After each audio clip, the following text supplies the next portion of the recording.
Vecna doesn't kill his victims quickly. He doesn't rip them apart with claws or fangs. He breaks their minds first. Don't cry, Chrissy. He infiltrates their consciousness, weaponizes their deepest fears, and shatters them from the inside out. This is the true horror of Vecna. He's not a monster of brute force. He's a predator of the psyche, and his hunting pattern isn't random. It's methodical, precise, terrifyingly calculated. The deeper you study how he selects his victims and breaks them, the more you realize something chilling. There's a pattern, a progression, an evolution in his technique that reveals a goal far more sinister than simple murder. Vecna isn't just hunting children, he's collecting them. He's refining his method, he's building something, and with each new victim, with each new technique, he's getting closer to completing his master plan. So why does Vecna hunt children this way? The answer will make you understand that his predatory pattern isn't just evil, it's genius. To understand Vecna's evolved hunting pattern, we need to start with his first victim, Will Byers. In Season 1, Will was kidnapped by the Demogorgon, a creature sent by Vecna to hunt him down. Will managed to survive in the Upside Down for a while, running, hiding, evading the creature's relentless pursuit. But the Demogorgon caught him again. It dragged him to Vecna, and that's when the real violation began. This was Vecna's first direct contact with a human consciousness. He reached into Will's mouth with a tentacle, a grotesque invasion of the most intimate space. The tentacle violated Will's body, his mind, his soul all at once. It was a complete and total possession, a psychic violation that left Will forever marked, forever connected to the hive mind. Will was meant to be a vessel, a spy through which Vecna could observe our world and orchestrate his invasion. But this method didn't end with Will. It became Vecna's signature, his ritual. In Season 5, as Will's connection to the hive mind becomes clearer and more direct, he begins receiving visions. He sees Vecna using the same tentacle invasion on other children, over and over, different victims, same violation.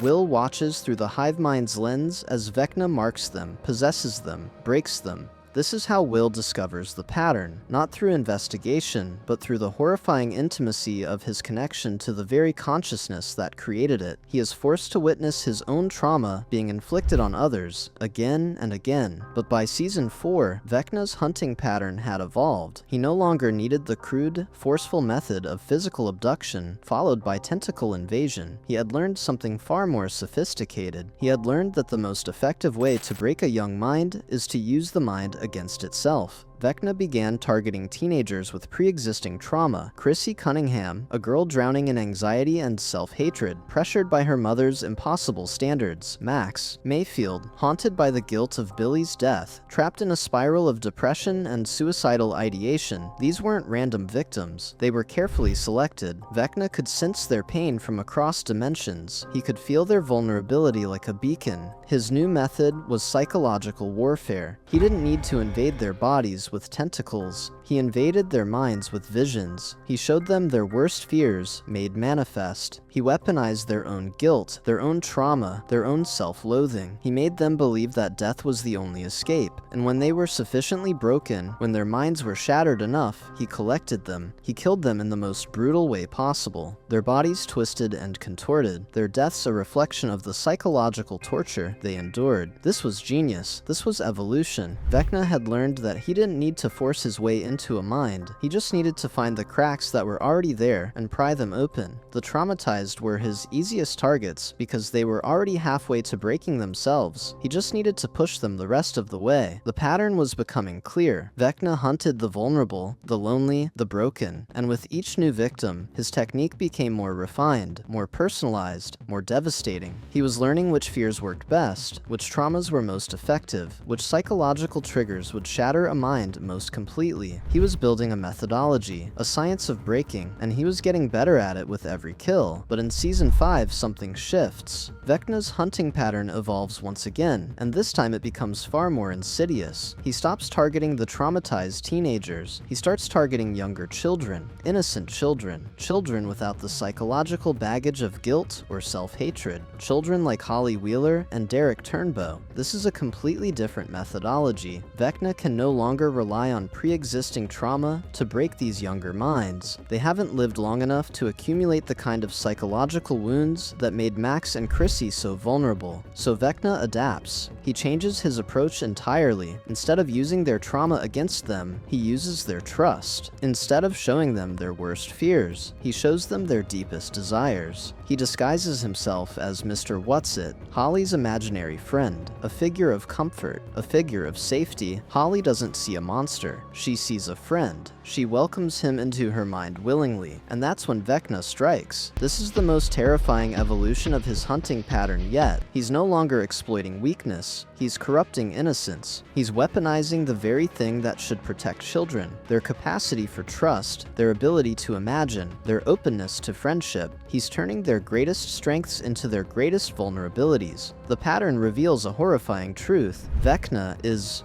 learning that younger minds are easier to break because they haven't built the psychological defenses that older victims have. A traumatized teenager might recognize danger because they've already experienced it, but an innocent child will invite the danger in, believing it to be a friend. And there's another layer to this. By targeting younger and younger victims, Vecna is expanding his reach. He's proving that no one is safe, not the traumatized, not the innocent, not the young, not the old. His hunting pattern is becoming universal. His methodology is becoming applicable to anyone, and with each new victim, with each new technique, he's getting closer to his ultimate goal, a world where every mind is broken, where every consciousness is his to control. But here's what makes Vecna's hunting pattern truly terrifying. He's not just killing these children, he's collecting them. He's not destroying their minds, he's preserving them. He's trapping their consciousnesses within his own mindscape, creating what can only be described as memory prisons.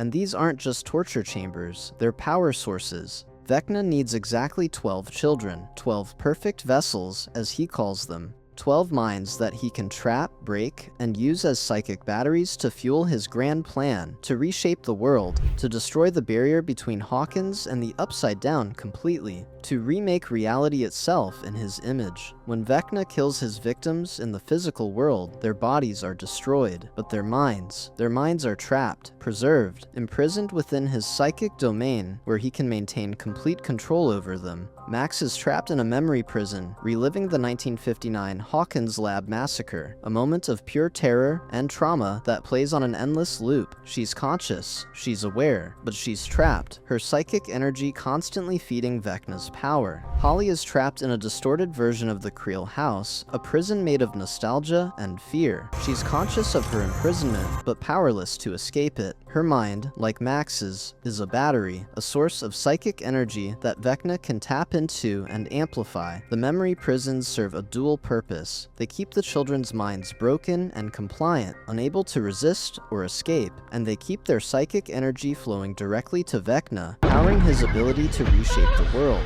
The more children he collects, the more psychic power he accumulates. 12 children, 12 broken minds, 12 psychic batteries, all channeling their fear and despair directly into his consciousness. This is why he hunts so carefully. This is why he's refined his methodology. He needs these children to be broken enough to be controllable, but alive enough, conscious enough, to continue generating psychic energy. The memory prisons are the perfect solution. Eternal torture, eternal servitude, eternal power. So we've descended through the layers of Vecna's hunting pattern, from the crude, forceful violation of Will Byers, to the psychological exploitation of traumatized teenagers, to the corruption of innocent children, from physical abduction to psychological warfare to disguised infiltration. The pattern is clear, the methodology is evolving, and the goal is becoming undeniable. Vecna's grand design requires exactly 12 children, 12 broken minds trapped in memory prisons, serving as psychic batteries to fuel his plan to reshape the world. But the pattern reveals something even more terrifying. His method is a dark reflection of his own past. He targets the lonely, the traumatized, and the innocent because he was once all three. He inflicts the same psychological torment he endured as Henry Creel. The child hunt isn't just a strategic plan, it's a compulsion. He is forever recreating his own trauma, proving his superiority by breaking others in the same way he was broken. The deeper you study his pattern, the more you realize you're not just watching a monster hunt children, you're watching a broken child hunt himself, over and over again, forever. And every mind he traps, every consciousness he preserves in his memory prison, is another piece of the power he needs. 12 children, 12 batteries, 12 broken minds generating the psychic energy required to tear down the walls between worlds. And when those 12 are finally in place, when the memory prisons are complete, and the psychic batteries are fully charged, Vecna will reshape the world, and there will be nothing anyone can do to stop him.